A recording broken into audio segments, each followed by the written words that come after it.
Hello guys, welcome back to my YouTube channel. My name is Mannat. I hope कि आप सब ठीक होंगे। आज की वीडियो में हम बात करने वाले हैं ऑस्ट्रेलिया विजिटर वीज़ा के बारे में और टूरिस्ट वीज़ा के बारे में कि इस टाइम पे ट्रेंड जो है वो कैसा चल रहा है। अगर आप एप्लीकेशन करते हो, कितना टाइम लग रहा है आपके एप्लीकेशन पे रिजल्ट आने को, किस तरह की एप्लीकेशन पे रिजल्ट जो है पॉजिटिव आ रहा है, या किन किन चीज़ों का ध्यान रखोगे वाइल प्रोसेसिंग योर एप्लीकेशन की आपकी जो एप्लीकेशन पे रिजल्ट है वो पॉजिटिव आए। तो अगर आप एप्लीकेशन लगा चुके हैं या फिर एप्लीकेशन लगाना चाहते हैं या अपनी ऑस्ट्रेलिया के लिए विजिटर वीज़ा के लिए एप्लीकेशन करना चाहते हैं तो ये वीडियो आपके लिए बहुत ही इंपॉर्टेंट है। सो वीडियो को लास्ट तक जरूर देखिए। So without wasting your time let's start the video. So video start करते हैं। सबसे पहले अगर बात की जाए कि प्रोसेसिंग टाइम कितना चल रहा है ऑस्ट्रेलिया विजिटर वीजा के एप्लीकेशन के लिए, तो इस टाइम पे जो एप्लीकेशन का रिजल्ट है विद इन 20 डेज जो है रिजल्ट आ रहा है। अगर आप एप्लीकेशन इस टाइम पे करते हो, चांसेस हैं विद इन 20 to 25 डेज आपका रिजल्ट जो है वो आ जाता है। अब बात की जाए अगर कि पॉजिटिविटी कितनी है या पॉजिटिव रिजल्ट आने के चांसेस कितने हैं, तो अभी हम सबको पता है कि थोड़ा टाइम अगर पीछे देखा जाए तो ऑस्ट्रेलिया का जो विजिटर वीजा का रिजल्ट है वो इतना कोई खास अच्छा नहीं था।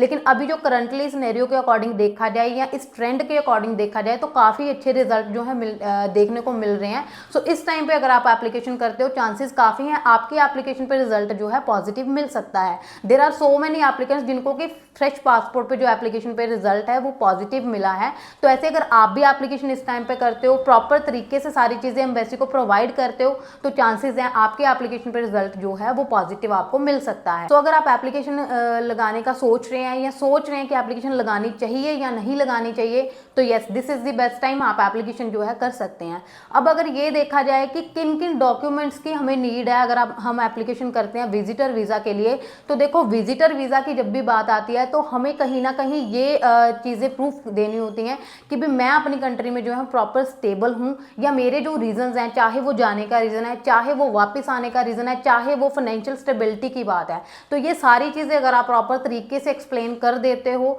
या इनको प्रॉपर तरीके से अगर एक्सप्लेन करते हो तो ही चांसेस हैं आपकी जो एप्लीकेशन पे रिजल्ट है वो पॉजिटिव आएगा या फिर एम्बेसी की तरफ से आपको अप्रूवल मिलेगा।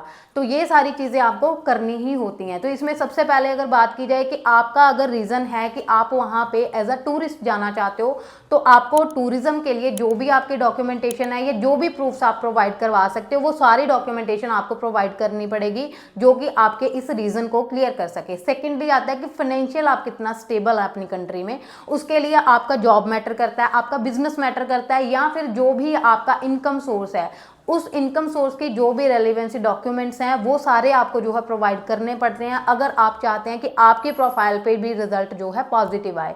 इसके बाद आपका रीजन आता है कि आप मेरी कंट्री में आ गए, मुझे रीजन समझ आ गया, आप फाइनेंशियली स्टेबल हैं, मुझे समझ आ गया, लेकिन अब आपके पास ऐसा क्या है आप अपनी कंट्री में जो वापस जाएंगे। तो यहाँ पे हमें ये भी एक बहुत मेजर रोल प्ले करता है कि आप अपनी कंट्री में क्यों जाना चाहते हो, तो उस रीजन को क्लियर करने के लिए भी आपको डॉक्यूमेंटेशन जो है प्रोवाइड करनी पड़ती है। इसमें सबसे पहली जो सबसे पहली चीज आती है इसमें कि आपकी फैमिली के साथ टाइज कैसे हैं। सेकेंडली आपकी अपनी होम कंट्री के साथ टाइज कैसे हैं। होम कंट्री के साथ टाइज आप कैसे बता सकते हो, सबसे पहले आप जो जॉब कर रहे हो या आप बिजनेस कर रहे हो, आपका जॉब कौन सी है या आप बिजनेस क्या कर रहे हो, उसके प्रॉपर आप प्रूफ दो कि मेरे पास स्टेबल चीज़ें जो हैं अवेलेबल हैं और इनमें जो है मैं एक बहुत मेजर रोल प्ले करता हूं जो कि मेरी एब्सेंस में चीज़ें जो हैं खराब हो सकती हैं। तो इस तरीके से आप जो है अपना बिजनेस और जॉब स्टेबल दिखा सकते हैं। सेकेंडली आपके पास होता है कि आपकी जो प्रॉपर्टी है, प्रॉपर्टी अगर आप प्रॉपर तरीके से एक्सप्लेन करते हो तो प्रॉपर्टी भी कहीं ना कहीं आपका काफ़ी एक अच्छा रोल प्ले करती है कि आपकी फाइनेंशियल स्टेबिलिटी तो इसके साथ क्लियर होती ही है, इसके साथ साथ आपका रीजन टू कम बैक भी क्लियर होता है।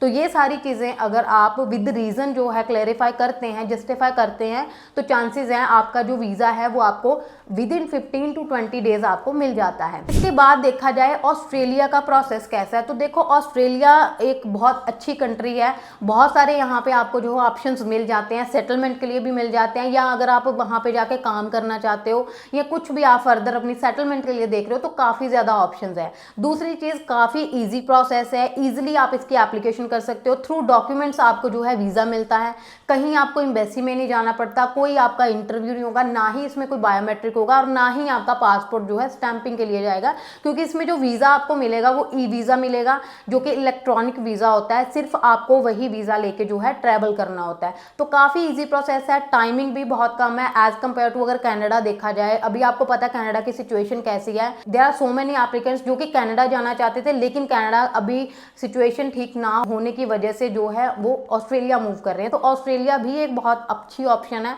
और बहुत आपकी फर्दर जो है आपके पास ऑप्शंस हैं वहां जाने के लिए। और इस टाइम पे अगर सिनेरियो अच्छा है तो आपके चांसेस भी हैं, आपको वीजा जो है मिल जाएगा। तो अगर अभी ये बात की जाए कि इसमें लाइक किन फाइल्स पे रिजल्ट जो है पॉजिटिव आ सकता है, तो देखो बहुत सारे फैक्टर्स जो हैं इसमें लाइक रोल प्ले करते हैं। सबसे पहली बात कि अगर आपके डॉक्यूमेंट्स इनकम्प्लीट है तो चांसेस है आपको रिजेक्शन मिलेगा।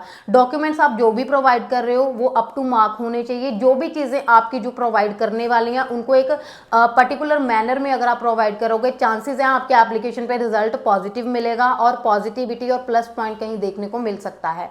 सेकेंडली इसमें ये चीज है कि आपने जो अपनी चीजें प्रोवाइड करनी है ट्राई कीजिए वो सारी चीजें आपकी जेन्युइन होनी चाहिए। आपकी जो अपनी प्रोफाइल है वो भी जेन्युइन होनी चाहिए। ये नहीं होना चाहिए आप बैंक में क्लर्क हो लेकिन आपको मैनेजर दिखा दिया है, ठीक है, या आप ड्राइवर हो और आपको हमने दिखा दिया कि आप बहुत बड़ा बिजनेस जो है कर रहे हैं। तो वो कहीं ना कहीं चीजें देखो जो गलत हो जाती हैं। तो प्रोफाइल वही रखनी होती है जो आपकी एक्चुअल में प्रोफाइल है।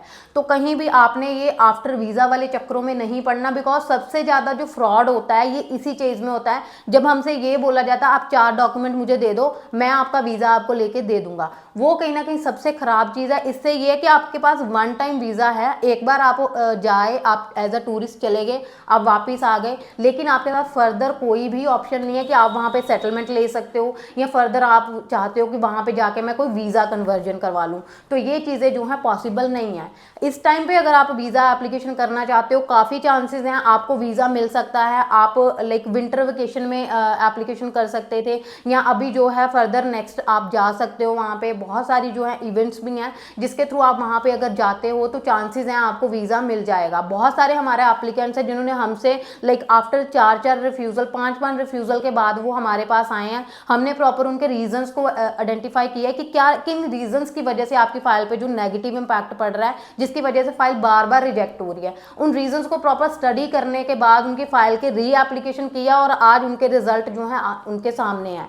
तो ऐसे ही आप भी अपनी वीजा एप्लीकेशन करते टाइम इन चीज़ों का ध्यान रख के डेफिनेटली आपको भी आपका वीजा जो है मिल सकता है।